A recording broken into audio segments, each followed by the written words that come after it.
Okay గురుగారు. ఇప్పుడు చూసుకుంటే అసలు మహాభారతంలో కర్ణుడు అనేవాడు ఒక ఇంపార్టెంట్ అండి. అదొక క్యారెక్టర్. ఒక క అసలు ఆ కర్ణుడు అనేవాడు ఒక గొప్ప వ్యక్తా? అంటే హీరోనా? లేకపోతే ఒక విలనా? ఎందుకంటే ఈ మధ్యన చూసుకుంటే అవును. ఒక ప్రముఖ సినిమాలో కర్ణుడిని ఒక హీరో కింద ఎలివేట్ చేస్తూ చూపించాడు. కానీ కర్ణుడు చూస్తే ఎవరి వైపు అధర్మం వైపు పోరాడాడు. అలాంటప్పుడు తను ఎందుకని గొప్పవాడవుతాడు కర్ణుడు?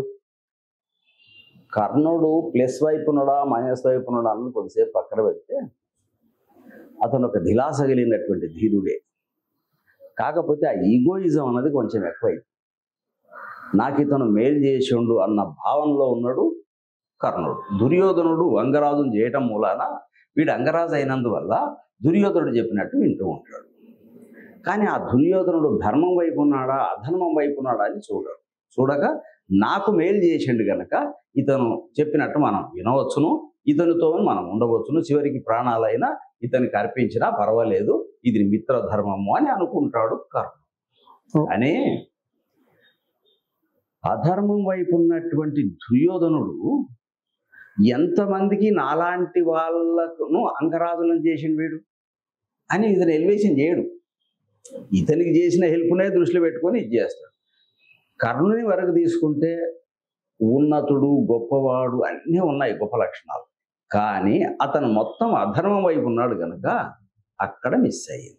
ఓకే గురుగారు. ఇప్పుడు చూసుకుంటే దుర్యోధనుడు గురించి టాపిక్ వచ్చింది కాబట్టి ఇప్పుడు చూసుకుంటే దుర్యోధనుడు చనిపోయేటప్పుడు కృష్ణుడు అనేటాడు వాడే చాలా మంది చూసి సినిమాలో కానీ చూసిందా అధర్మ యుద్ధం చేసి దుర్యోధను మీద గెలిచారు పాండవులు అంటారు. అవును. అది ఎంతవరకు కరెక్ట్? అసలు అది ధర్మానికి విరుద్ధం కదా. మహాత్ముడు అయినటువంటి శ్రీకృష్ణుడు అలా అధర్మ యుద్ధాన్ని ప్రోత్సహించవచ్చా? ఈయన ప్రోత్సహించే దానికి ముందే అధర్మము అనేటటువంటిది ఒకటి ఈ 18 రోజుల్లో ప్రవేశపెట్టడం జరిగింది. ఏ విధంగా గురుగారు?